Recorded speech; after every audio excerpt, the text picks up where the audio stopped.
Sapiens. Sapiens by Yuval Harari.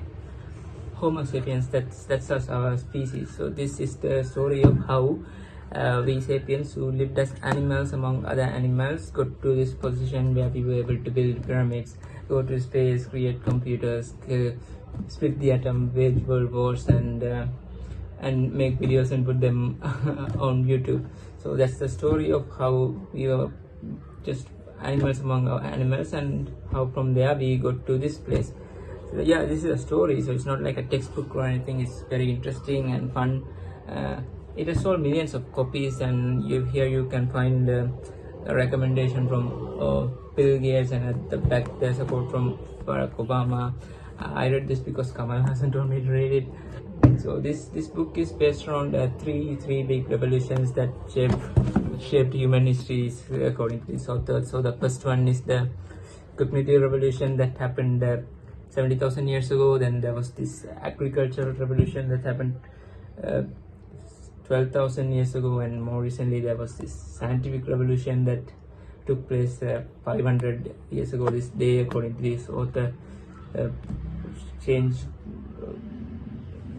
made us what we are today. So this book explains not just the what and not just the what, but also the why and the how, and it connects ideas from the past with those from the present and the future, and giving a very illuminating experience. So about cognitive revolution is when we got this ability, this special ability that no other animal had. So we got this thing, we got this skill in a evolutionary process. So what is that skill we got? That the ability to tell stories, not just tell stories, but also believe in those stories, believe in those myths, and as a result live in an imagined reality. So telling stories using a complicated language, actually. So we developed advanced language capabilities. So the animals, the other animals, they can't speak the way we do. So all they can say is, look, there's food over there, and there's a predator coming that way. That's the only thing they can talk about. That's the limit of their capacity. But we sapiens, we humans, we can talk about things that are not right in front of us, things that we can't touch and feel, but stories, concepts. So that's what gave us the edge over the other animals. With this ability to tell stories, we created myths and these things, and therefore we started to live in an imagined reality in addition to the objective reality that's out there. So what are these imagined reality? What are these things in the imagined realities? Religion, money, laws, countries, sports, companies, brands. They are all stories. They're not objective things.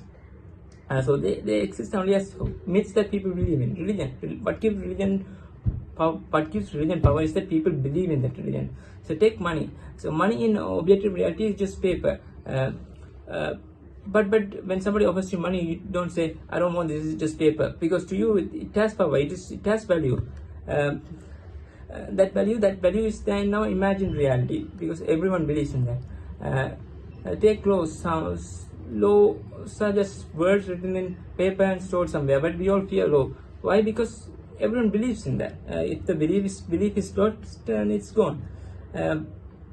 So countries are just lines drawn on a map. Ask a bird that's flying over what country it's flying over, it won't know. To it, everything's just a land mass. Only in our imagined reality do we have this separation, these borders. That's what we created. These are the stories. So this ability to tell stories and to believe in them is what allowed us to think beyond what's right in front of us, but we can touch and feel into thinking about these advanced concepts and things. This is what allowed us to cooperate in big ways. This is how we learned to work as a tribe. So we were living as hunter-gatherers and as tribes. So only with this ability to communicate and work together did we leave our home, the African savannah, and move to other places, like from Middle East to Europe, Asia, and also to America. So we went first to America through the Siberia, Alaska route, not through ships.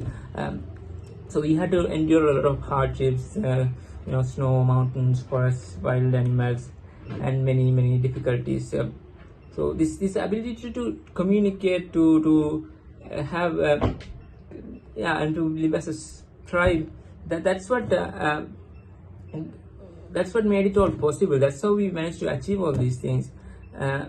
We achieved a lot of things, but we also found a way to destroy things. More on that later. So wherever we set put on, we were destroying other animals and things. So then we migrated. Yeah, that way as a tribal society we were migrating. But in the tribes you only find about 150 or 160 people in a tribe, because that's the limit of our the number of relationship we can actually form. So only after we started to settle down, we started forming bigger communities. So that was made possible by agriculture. So the agriculture revolution happened when we learned that we can manipulate our environment. So we can plant a seed, we can build dams and stop rivers, and we can tame animals. When we realized that we can do those things, that's when we started to manipulate the environment and make them do what we want to do.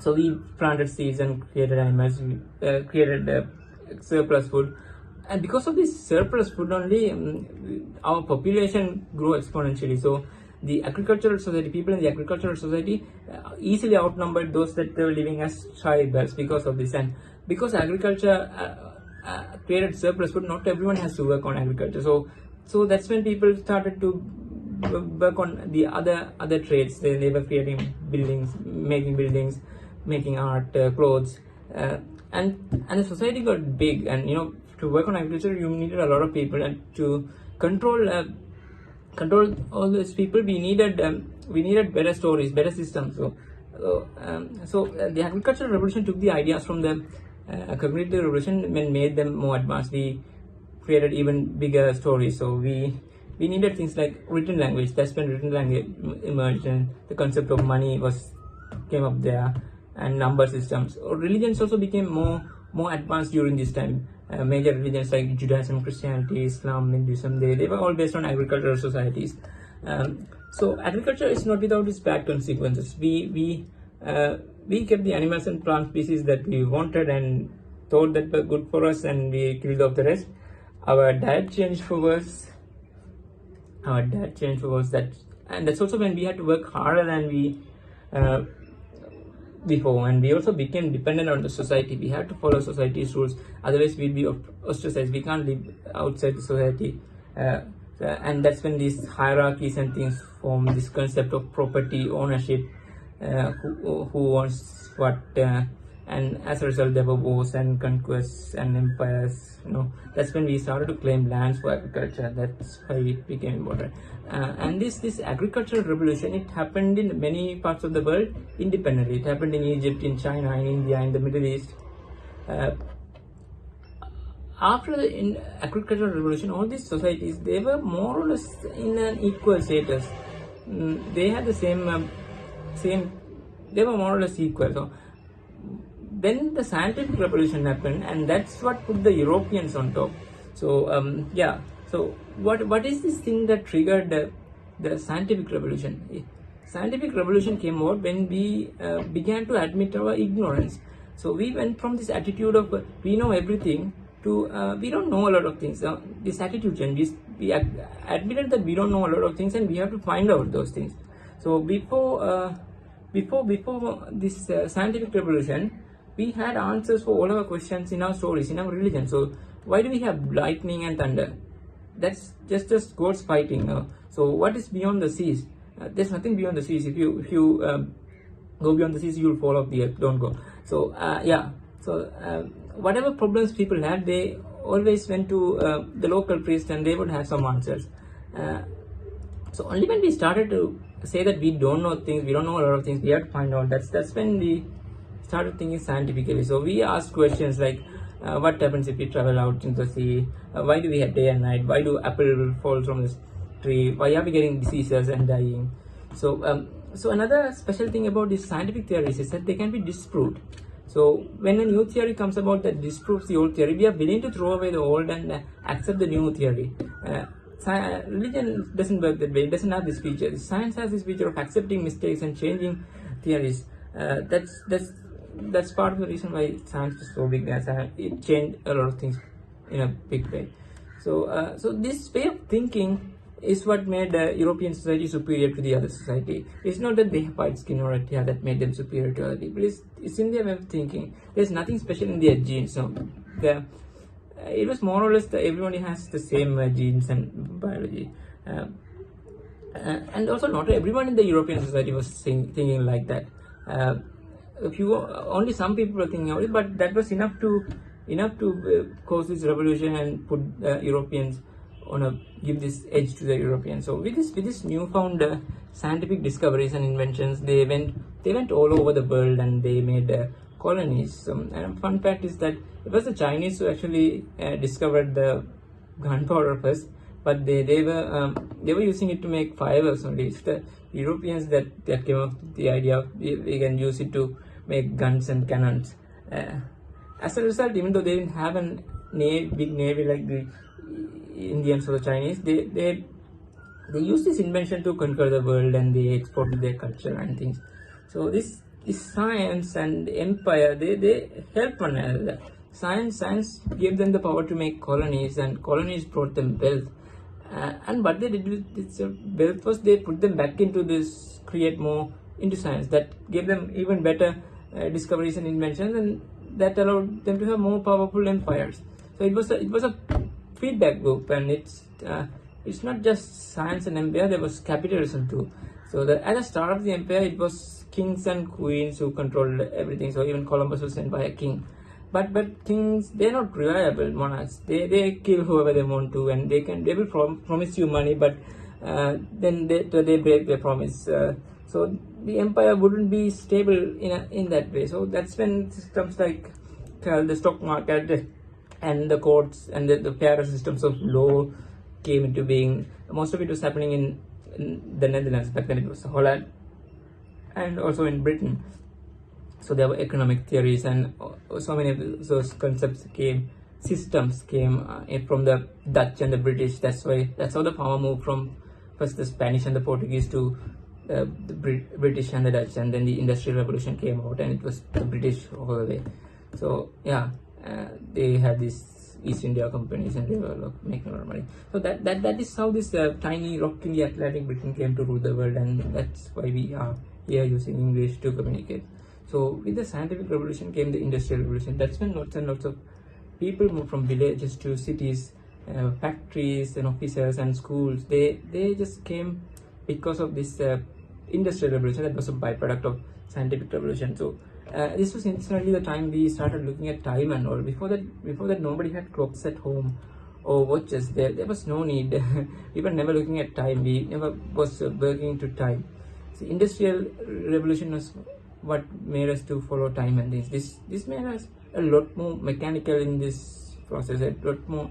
We lost a lot of our freedom because of this industrial revolution. We had to work a lot more, and all this industrialization and capitalism, that caused materialism and very big lifestyle changes. Our lifestyle was changing, so it was drastically different, and religion started losing their power, and newer ideas like communism, fascism, liberal humanism found their way. These are also like religion. They're just stories. These things are stories, and as a result of industrial revolution and the scientific revolution, things eventually got out of control, and industrial revolution, this thing caused 2 world wars and huge losses too. Yeah. So that's the scientific revolution. All these revolutions and advancements and developments, have they improved our happiness, in average human happiness in any way? Well, the answer is no. So the average happiness has stayed the same as they were in our hunter-gatherer days. So what we have improved are the systems that are external. Our genes, our biology, they are the same, and we feel the same emotions we felt thousands and thousands of years ago. There was no change there. What has changed is our chance of survival. It has increased.